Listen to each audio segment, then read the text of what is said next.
Chapter 2. The Reliance Sect.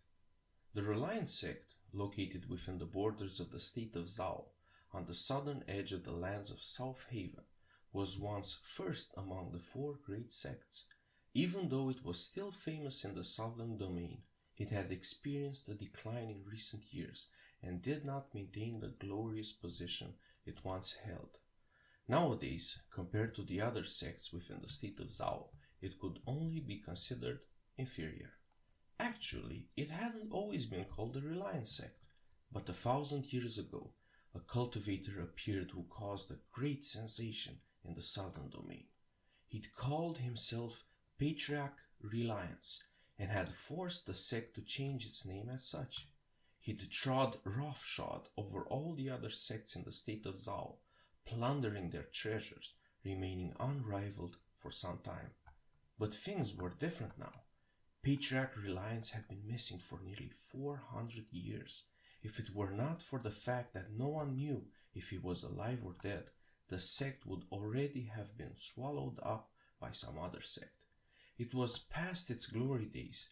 Considering the lack of resources in the state of Zhao and pressure from the other three sects, if they wanted to get new recruits, they were forced to kidnap people to act as servants. There was no way they could open their doors to recruit openly. Meng Hao followed the green-robed man along the small paths that wound among the mountain peaks. The surroundings were garden-like, with strange rocks and odd-looking trees everywhere. Amidst the beautiful scenery, extravagantly decorated buildings with jade roof tiles rose up out of the clouds and mist. Meng Hao sighed continuously. Sadly, the fat teenager next to him wailed the entire time, somewhat ruining the mood. I'm finished, really finished. I want to go home, muttered the fat teenager, tears rolling down his face. There's Monto waiting at home, and fish. Damn it! Damn it! I want to inherit the family land, become a rich old man, and have a few concubines. I don't want to be a servant here, he muttered under his breath for the time it takes to drink half a cup of tea, until the green-robed man turned. If you spout one more bit of nonsense, he said coldly, I'll cut your tongue out.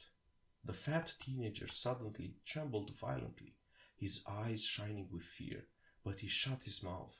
When he saw this, Meng Hao began to reconsider how wonderful the situation might or might not be. But he had a persistent personality, so he took a deep breath and maintained his silence. After a while, when they reached the point about halfway up the mountain, Meng Hao saw a row of flat buildings emerging from the rolling fog.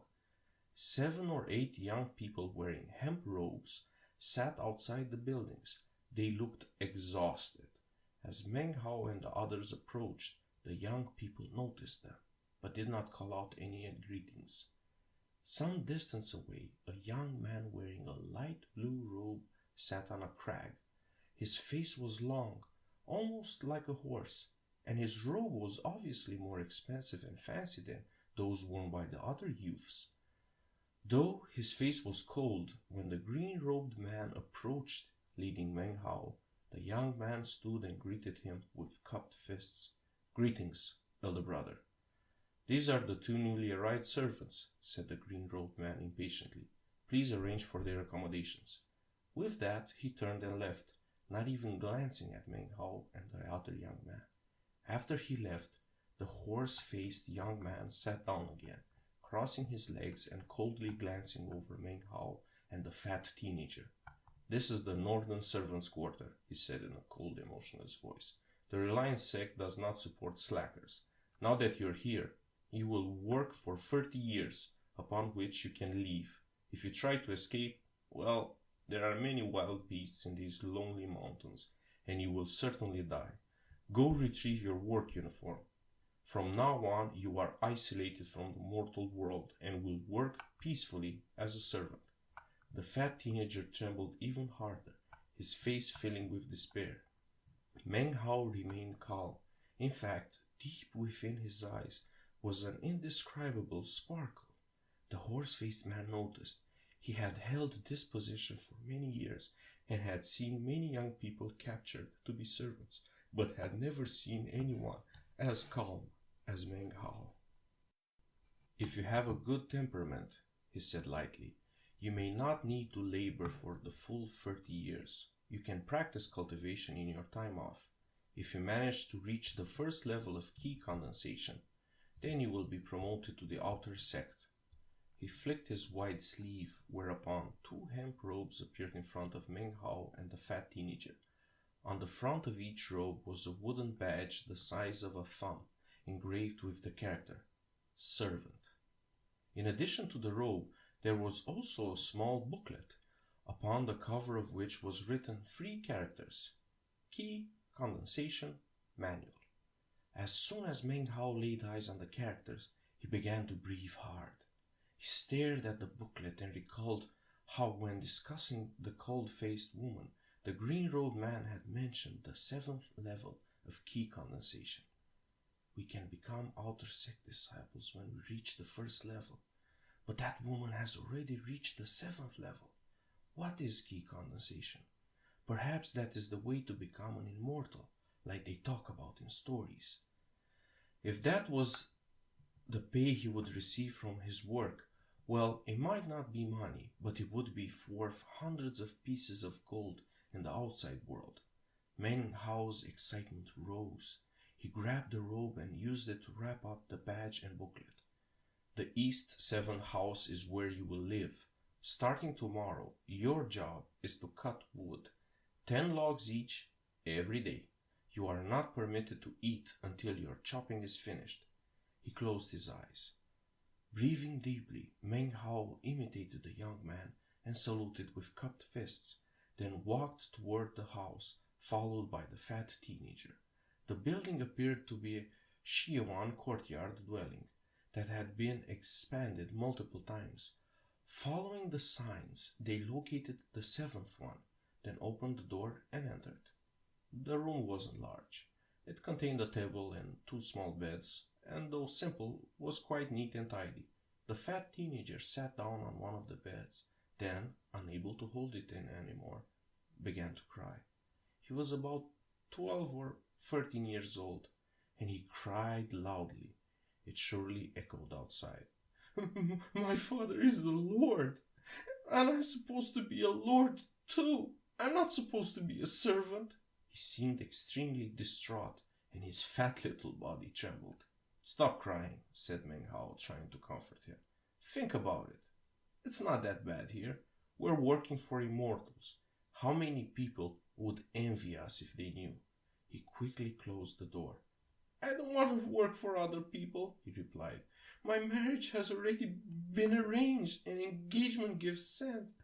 My poor beautiful lady hasn't even married me, yet is already a widow." The more he cried, the more heartbroken he grew. A strange expression appeared on Meng Hao's face. This fat teenager was still young, he thought to himself. "I can't believe he's been promised a wife, yet has never even felt the touch of a woman's hand." He sighed emotionally, thinking about how amazing it would be to be rich.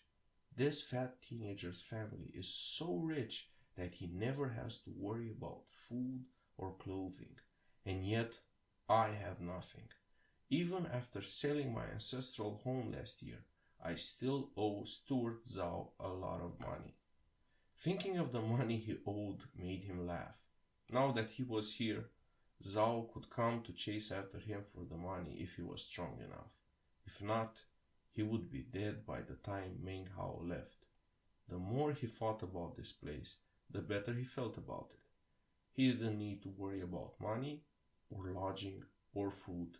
He even got payment worth hundreds of pieces of gold, and that was before he even started working. Considering that this was a dwelling place of immortals, it could be truly said that he had unexpectedly been rescued from a desperate situation. The fat teenager's crying had begun to annoy him. Ignoring him, he pulled the manual out from the hemp robe and started reading. After reading the first line of the first page, he felt shocked. A person should have something to rely on. If you are a mortal who desires riches and titles, if you are a cultivator who wants to live a life free from worry, join my Reliance sect. You can rely on me. That was the introduction to the manual, and it was signed by Patriarch Reliance. Even though it was only a handful of words, they were filled with an indescribable power. It was both an invitation and a description of the Reliance sect. Meng Hao felt numb, and then everything suddenly made sense. The Reliance sect. Is this the meaning of the sect? People must find something to rely on. When they find the Reliance sect, then they will be rich, powerful, and free from worry.